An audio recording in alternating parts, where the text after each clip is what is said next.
Love this podcast? Support it and sponsor today. Simply head to ozcastnetwork.com for details.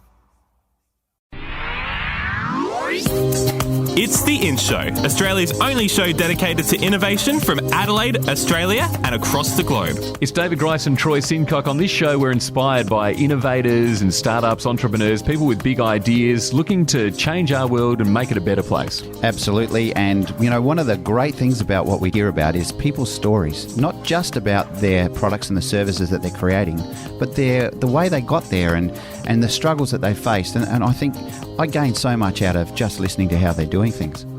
There are so many stories that we've been doing this for quite some time, and it doesn't look like the stories are going to run out anytime soon. So what we thought we might do is be part of the Australian Podcast Awards, and you can vote for us. Absolutely. We can't wait to see what happens with that. And basically, you hit the AustralianPodcastAwards.com website. You can go to the Popular Vote Award, and please vote for us. People from all over the world that are listening to us, we'd really love it if you just take the time out to vote for us, and let's just see how popular we really are. That will be very interesting. Now, there's always incredible stories from all around the world when it comes to innovation, and today Claire has got some absolute crackers for us, including a story about how scientists have found a way to change your music taste by using brain stimulation. I'm thinking I might apply that to you, David. What else have you got for us, Claire? Thanks, guys. This week I'll be talking about dogs creating a new big source of energy. But first, a new test developed by scientists in Britain can diagnose autism in children. Thought to be the first of its kind, the urine and blood test could be used to detect autism spectrum disorders in children earlier in their lives.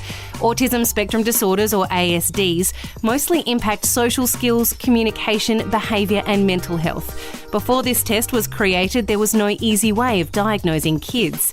During their research, the scientists from the University of Warwick discovered that people living with an ASD have damaged proteins in their blood plasma and changes to their urine. The researchers believe it's possible that the test could be used to find new and unidentified causes of autism. Further trials will be conducted, but hopefully the test will be available to everyone soon. Now to something a little different. Dog poo could become the next big source of energy.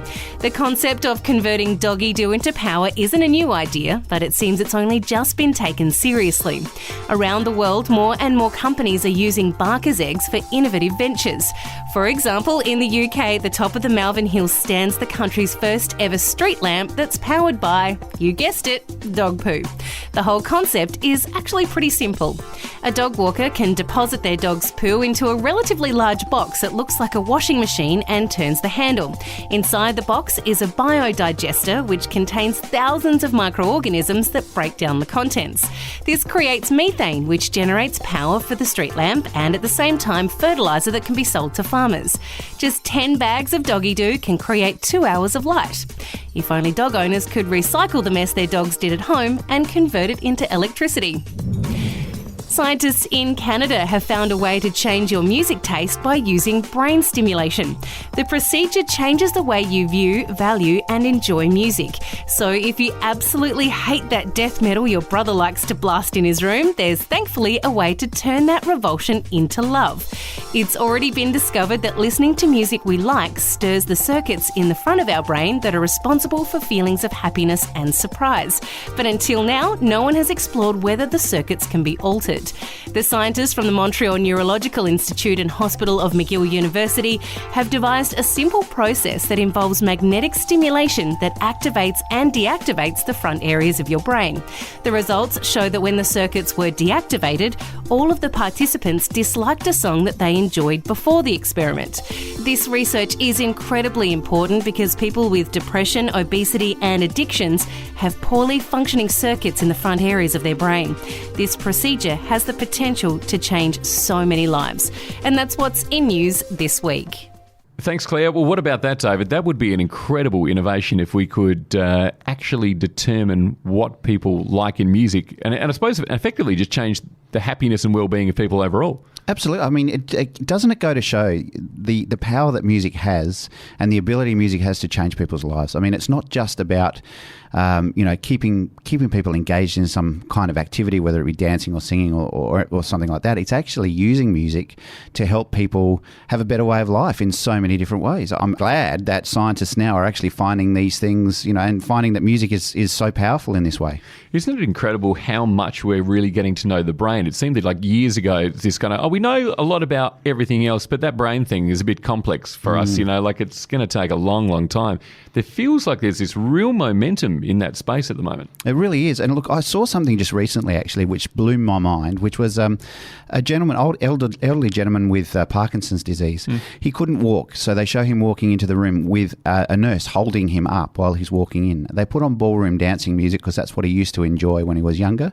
And all of a sudden, this guy is dancing around the room as if he was completely free of Parkinson's altogether. So just incredible. And I wonder whether or not that is the same part of the brain that's operating in that way. Yeah, it's really exciting times. What an incredible innovation.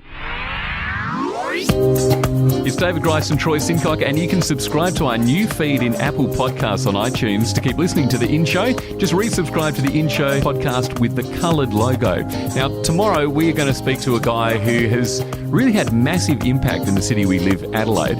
As part of the Adelaide Fringe, which is on now, this is the second biggest fringe festival on the planet, he's come up with this performance hub.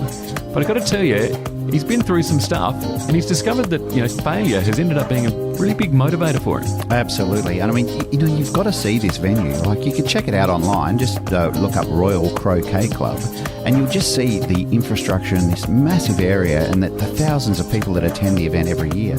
But knowing this guy has gone through the ringer and come out the other side and still understanding the value of people and, what he's building around a team, and just incredible. Stuart Duckworth, Creative Director of the Royal Croquet Club, joins us on the next In Show podcast. The In Show. Subscribe to The In Show podcast on iTunes. Presented by David Grice and Troy Sincock. A Dave and the Beanstalk production.